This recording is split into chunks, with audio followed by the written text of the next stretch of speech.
Oh, okay, we're recording. Okay. We're going to call the Big Lake School Board meeting to order so that all board members are present except for Ms. Brown, who will join us after the City Council meeting, and Mr. Trubenbach.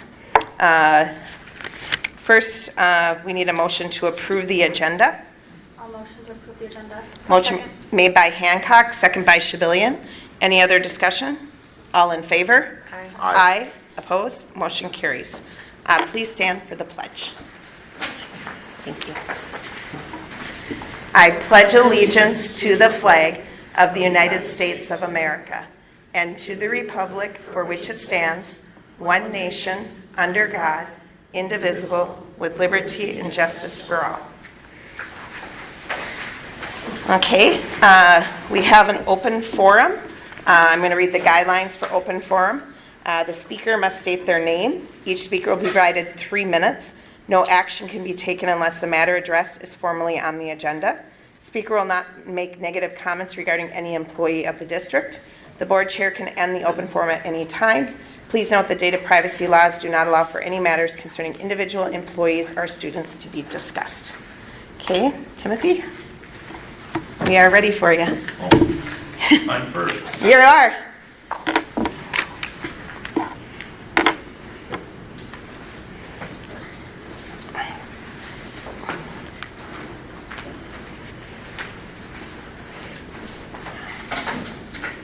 My name is Timothy Myers. I had a couple of questions, but one of the main ones was answered. Another one is, the question I have is regarding question 2 on the ballot coming up. How many years are local taxpayers taxed for those bonds for a new building? What is the average? 20 years? I mean, does anybody have that? The person who would have that information is at the City Council meeting with Mr. Trubenbach. I know, I got to say the Pledge of Allegiance twice. I did too. All right, and I can send her an email. Yep. So, Okay. And how many students are enrolled right now that local taxpayers are funding for? And I'll get that in. I know it's about 3,150 or 3,200, somewhere in that area. Okay, thank you. Now, the rest of my comments are directed to the elected school board members. I assume that every employee of the school district works for you, not the other way around. I also assume that a handful of paid employees drafted this mailing I received, and you read and approved it. Everyone in the room is smarter than me. I'll admit that. I have no problem with that. Yet, I was able to figure out you moved expiring building bond money to operating money so you could get question 1 approved and make the voters think this is free money. At any time, did any of you say or even think that this is deceiving the voters? A 91% increase in per pupil revenue is outrageous. 91%. Also, how is 10 years of additional taxes, quote, result in no tax increase? Go to your employer and ask for a 91% raise, even though they have given you increases each year at the rate of inflation. And for them to build you a new house with extras, they would say no and no. If the state and federal government are not providing the funding you need, pressure lawmakers. Don't come running to us. Make the tough, perhaps unpopular decisions you were elected to do.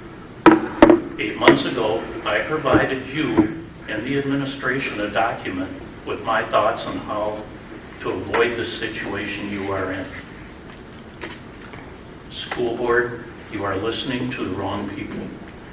The voters were clear a year ago. We have given and Your you 3 have minutes taken- are up. What's that? Your 3 minutes are up. Thank you. If you want to email us those questions, we can see if we have those answers for you. Yeah, I can send an email Okay. to get those answers. Okay. And I appreciate your time, and as I Thank you. tell you, I appreciate what you do. I wouldn't want to do it, but I thank you for doing it. But I hope you understand where I, as a taxpayer, is coming. Right. I'm out of time. Yep. My apologies. No, that's okay. Thank you. Ms. Kynes. And Superintendent, I'm sorry I missed your presentation. He was like, looking forward to that, and you went out what I did. It was great. It was brief, but it was great. Okay, we're on to the consent agenda. The previous minutes from the August 26th regular board meeting, claims and accounts in the amount of $2,358,188.82. The credit card report, the personnel report, and approval of the one RE policies that are listed below. So moved. Okay, moved by Sixberry, Second. second by Nelson. Any other questions? All in favor? Aye. Opposed? Motion carries. Okay, on to donations. I'll make a motion to approve the donations. Okay, motion made by Shabilian, Second. Go ahead. second by Sixberry. Any other discussions? All in favor? Aye. Aye. Opposed? Motion carries. Angie, are you ready for the financial report? Nothing like coming in and... I have the tape recorder going. He had a lot of questions. Okay. So, and I get more than 3 minutes. But Good evening, school board members. We'll start the financial report with an enrollment update. And we want to, thank you. So our September 4th, what you'll hear me reference is our day one enrollment. We are short of our budget, so our day one enrollment is 3,032. That was data that I pulled as of yesterday. Our budget is 3,115, which is 71 less. And actually 71 less than last year at this time, September 2024. Our kindergarten did come in actually close to budget. We were budgeted 222 because we knew birth rates were down, and it's coming in at 218 right now, 217 in person and 1 online. I did run enrollment as of this morning, and we already have an increase of 11 students, so that's good news. And of which mostly are 612 Big Lick Online. And so we analyzed, go on to the next slide, please. Thanks, John. Analyzed our MARS data, or MARS stands for the Minnesota Automated Reporting Student System, as to what happened. And so from last spring to this fall, 212 students, I have their left Big Lake, or didn't re-enroll. Of that 212, 151 moved. And actually I have up there 40 open enroll, but actually that number is 37 because 3 of the 40 were students that went to our special ed co-op. So they're still, they didn't open enroll, I mean they're still our students just being serviced at our special ed co-op. And then 21 are homeschool or private school. We did learn, or we know of one family with 3 kids that did enroll at the new private school here in Big Lake. I guess in a nutshell, our fall enrollment did not align with historical trends, because when we budget, we're looking at what's called our grade progression ratios, kindergarten to grade 1, grade 1 to grade 2. You know, and some of those progressions, we actually see an increase in students. So it is not aligning with our historical trends. I guess what I should mention too, this will affect our budget. I'm not going to adjust anything right now, just because we do usually see students, we see an increase in students throughout the year. So I want to wait for probably 3 months of data, and that's typically what I do. I mean, not anything different than what I normally do. We got our day 1 enrollment, we'll get our October 1st enrollment, and then we'll get our November 1st enrollment. And then in November, which I normally do, I'll come to you with some fall budget. We have to make up a lot of kids, but I am assuming we're going to have to adjust our general education aid down, which you know is our bread and butter of revenue for the school district. But I don't want to say how much it will be yet, because I am confident we're going to see an increase in students like we normally do. So I wish I had better news, but I don't in regards to enrollment. And you can see it graphically on the next page. This is our graph that you see every month. So I think the color is teal. So the far right bar, that teal bar, that is the current year. And you can see we're way down, as I mentioned, compared to last fall at this time, and also down from 2 years ago, because that blue bar is 2 years ago data, 23-24 data. Can you Yes. clarify? So the open enrolled that you list and the 21 homeschool private schools that you list, are those 37 open enrolled that were not open enrolled last year? Correct. Okay. Correct. And then, so 21 additional homeschool students this year that last year were? Correct. Okay. They would have been enrolled last spring, and then they went homeschooling this Okay. fall. Okay. Do they do any sort of follow-up with those families? I'm gonna- Interviewing such as? Yeah, I'm going to let Yeah, Superintendent this- Schulman talk the- about that. These numbers are kind of hot off the press. We talked about it at a cabinet meeting today, and I'll be calling all 37 families and just kind of get the scoop in terms of if they're willing to visit with me about, oftentimes I've done this before in previous districts, and sometimes families don't necessarily want to talk about to me. There's a variety of things. It's kind of so, but in the same respects, I will do my due diligence over the next week or two to make those 37 calls. And it's not because I'm assuming that some of them are siblings as well, so it's probably not 37. It's probably like 30 or something because there's so. But I'll follow up with them and then I'll report back in terms of see if I can't find any trends or anything like that. If there's anything, so. Okay, thank you. Yeah, Yep. yeah, we actually were able just to get the data for Superintendent Schulman to do that, so. Yeah, I got it. We're gonna An follow email. up and Mhm. see if we can, get some news or something maybe we need to change, or, and hopefully get some valuable feedback. All right. Thank you for doing that, both of you. Not a problem. I was curious too, to be honest with you. Yeah. Yeah, I think we all just were to say, curious. yeah, to see what's. Well, is it a certain, like, I know I asked Esther, like, is there a certain time for grade? Is it, you know what I mean? Yeah, and it was across the board. Yeah. I didn't see just one particular grade, so, yeah. So, I'm sure Superintendent Schulman will follow up and we'll report back, basically what we learned. So, With 151 people moving. I mean, yeah, that's a lot. that That's control. a lot. That's a lot. That's a large Yeah. number.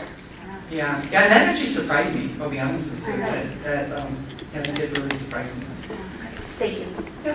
And then just the only other thing from the financial report, our auditors will be here next week. We're ready for the most part. We will be ready by next week. They will present to the school board on November 19th, which is customary. At the November board meeting, and that's all I got for this month, unless there's any questions. And then you'll have that really nice thick report we can have for bedtime meeting. That's right. Yes. That's right. I can't read it at bedtime. I fall asleep. I would too. It's nice and novel. Learn my lesson the hard way. Did anyone have any questions for Angie? Okay. I will make a motion to approve the financial report. I'll second. Second by Nelson. Any other discussion? All in favor? Aye. Opposed? Motion carries. And then you're up next again, the preliminary levy. Yeah. Yes, there you go. Thank you, John. Yeah, so actually, this is a snapshot of our preliminary levy. So this would be paid 2026 levy, that is revenue to the district in 26-27. And I just want to start out by saying, and I know I mentioned this in the Truth and Taxation hearing as well, the state determines what a school can levy. We really don't have a lot of control over what we can levy.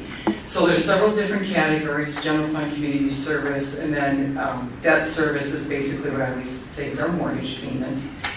And so, bottom line, why don't you scroll down there, John? The preliminary levy as it stands right now is a 7.5% increase, and I wanted to point out under the general fund or the LTFM, which is on the top now, that $1.1 million increase. That is the roofing projects that we have in the levy that the legislature just this past session authorized school district additional levy authority for roofing projects. Now, if questions 1 and 2 pass, so if our bond referendum passes, We are going to take that off, or I will be recommending to the board in December, we take that off, because then our operating levy and our bond will come on, because we want to temper the tax increase to our taxpayers. So, as is customary at the September at certifying the preliminary levy, I am recommending that the school board certifies at maximum. What that means is that the levy cannot go up after this point, with the exception of successful elections. That's really one of the only exceptions there are, but it can't go down. And also, the reason I recommend this is the state is still making changes because they find mistakes or they find some formulas that may be wrong. And there's been years that on September 30th, I get a levy change. And if you don't certify at maximum, we can't capture those changes. So the state MDE staff, there's 2 people at MDE. They work very hard because I'm going to show you the stack I have.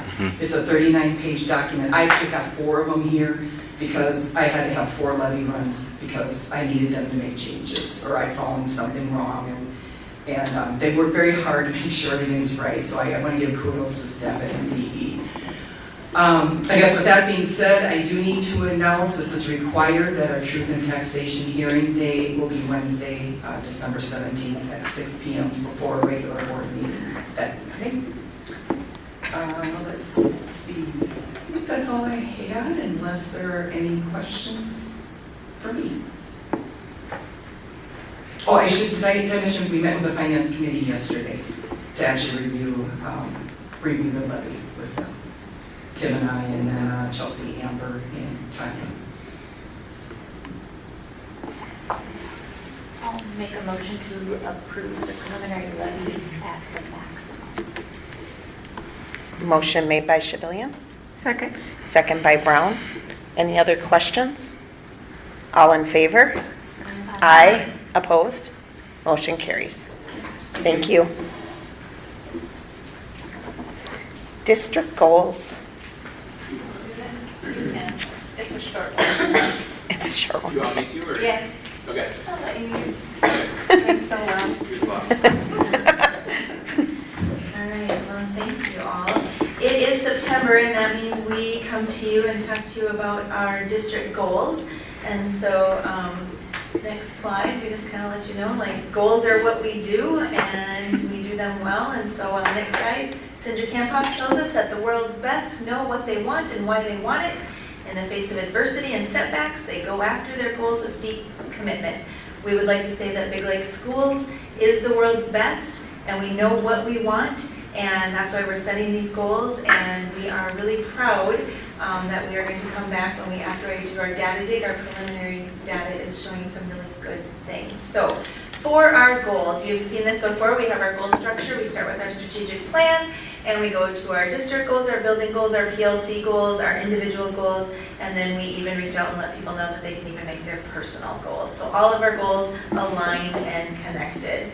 So for our district goals, we always focus around our strategic plan. So I do like to call attention to our long-term goals of 5 to 7 years. If you notice, our strategic plan, it has an end date of 2027. That's not that far away, so be thinking about possibly a new strategic plan coming up soon.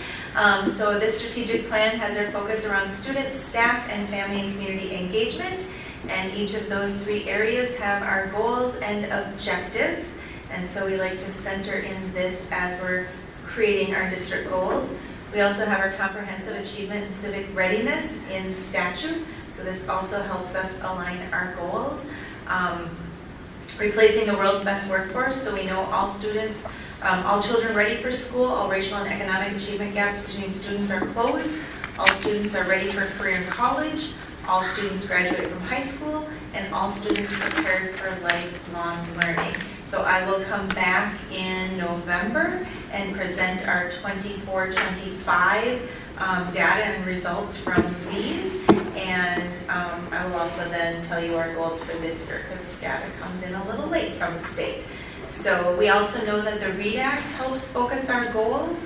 And so coming right out of statute, the READ Act is where that instead of every kid reading at 3rd grade, like we used to say, Now we want all of our students reading at every grade and on grade level. And so for us, the READ Act also helps us know that we're providing evidence with evidence-based instruction. We provide all that literacy professional development. We are encouraged to adopt an MTSS framework, which we know that Big Lake Schools in June had the opportunity to present at an MDE Compass seminar. And then we screen all of our students for foundational reading skills, oral language, and characteristics of dyslexia.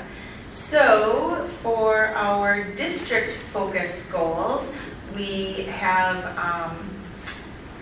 our first one around students, and so really leaning back into that comprehensive achievement and civic readiness plan, and we know that those goals are ones that we always want to lean into for our students. But then we also create another goal with literacy, and so we keep this goal every year. We want all of our students to be reading at grade level. So ours is to make sure we're over state average, and then for 50% of our students scoring proficient at grade level. This is based on MCAs, which are aligned to our state standards. And then aligned to FastBridge, we say that we want 80% of our students at every grade level to be in that low risk category, and that's an MTSS data point that we lean into. And with that, 95% of our students who are low risk in the fall continue to be low risk in the spring. So if they're coming in at grade level, are we keeping them at grade level? So these are data points that we watch all year. In our district staff support, we are in year 3 of really being intentional about staff support, and so continuing to use the team clock metrics. We'll do our baseline in October, but we've done this now for a couple of years, so we are leaning into the investment quadrant because we're working on collective efficacy this year, and so that is the one that most aligns with that. So we have set a high bar goal here with having all of our buildings at or above 4.0 on a 5-point scale, and then that statistical deviation, should be standard deviation, sorry, the standard deviation, I didn't correct it, the standard deviation to be short. So what we're saying is we want all of our teachers to show that in investment, we all agree, and everybody in our buildings. And so we're really close to being there, so we're really proud of that one. And then with our district family and community engagement, this comes right from our strategic plan, and still really leaning into providing that strategic method. I can't even talk anymore tonight, sorry. I'll just go with it, transparent communication. But really what we want to focus on this year is we've talked about engagement and getting that feedback back from parents and our community as well. So we've been doing a lot of conversation with that. So after we talk about our district goals aligned to our strategic plan, then we ask our buildings to funnel down into those 3 areas as well. So starting with Liberty Elementary, they have their student, staff, and family and community engagement goals. And this is work that we do back in August, and so our assessment window, our first assessment window is right now. So in October, we will do our first data dig at looking how we're doing with this. So a lot of this is based on last year's data and usually has a spring, so we're trying to go year to year. And then Independence Elementary. One question. Yep, Sorry. yes. So like, I noticed the phone calls, and I forget who was talking about it, principal or who. But, and some teachers were kind of, I think, struggling in the confidence, right? Like newer teachers, which which is fine. But I'm also curious, I mean, are they supposed to be reaching out to every family, every parent via phone call, or, because I mean, that's kind of a lot too, but. So at our elementaries, we have more of a communication through Seesaw, but we do also want to make those phone calls, and we've actually given scripts to some of our teachers, and that's something we're working, especially with our new teachers. We're providing scripts because it is sometimes awkward with people, and let's be honest, not a lot of our parents answer their phone anymore. Yeah. A lot of times they see it's a number from the school, and then they call back to the school office, so we find that as well. But we do want to have, because that's how we get that feedback back. With the Seesaw, we push out, but the phone calls really allows us to hear back from parents. Okay. So a little more with that personalized. it is, yeah. So, and then the engagement on our engagement nights we have at Liberty tomorrow night. Tomorrow night. We have our popsicle event happening, so families can connect, so, yeah. Independence Elementary STEM, same thing, they have a student goal, a staff goal, and a family and community engagement goal. And I also like to point out that these are not the only goals that our buildings set. I know at Independence, they set their STEM goals, we have a lot of goals, and so, but these are the ones that funnel down from our district goals.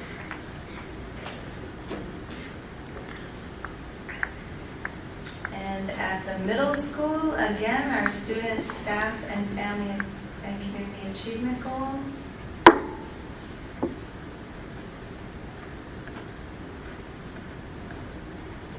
And at the middle school and high school, because our testing window is still open, we still have a few students that were not here for testing, so we might tweak these a little bit just because we did use some baseline data preliminarily out of this fall already. And then at the high school, being the high school aligns to many of our CASER goals, they set 3 student support goals, and those are aligned to those CASER goals.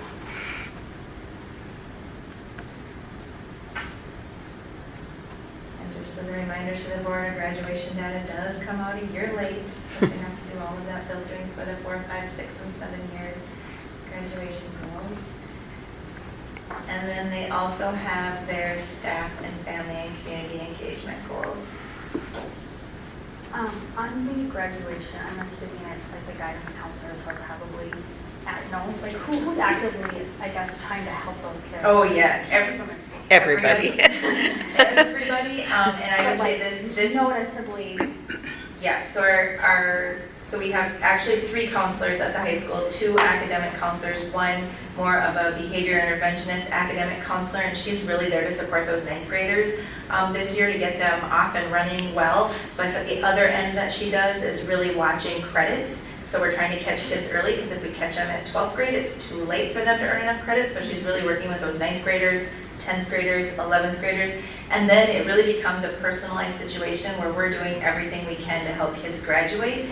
But we want a Big Lake diploma to mean something, so we're not just something that we're going to just give them, they're going to earn it. And so at some point it becomes a very personalized, how can we help kids? And we have a lot of systems that we can. We've currently started a night school where kids can get additional credits, so if they're behind, they can attend our school in the daytime, and they can attend additional courses at night to make up for some of those credits. So we do have a summer targeted services.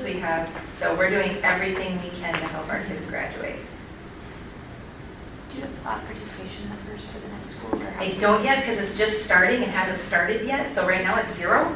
But yeah, as they build it up, we'll let you know, because that's something we did this just to help those kids get those credits. So yeah. So I'm assuming like after first try, if they're failing some classes, and that's when probably more night school would kick in?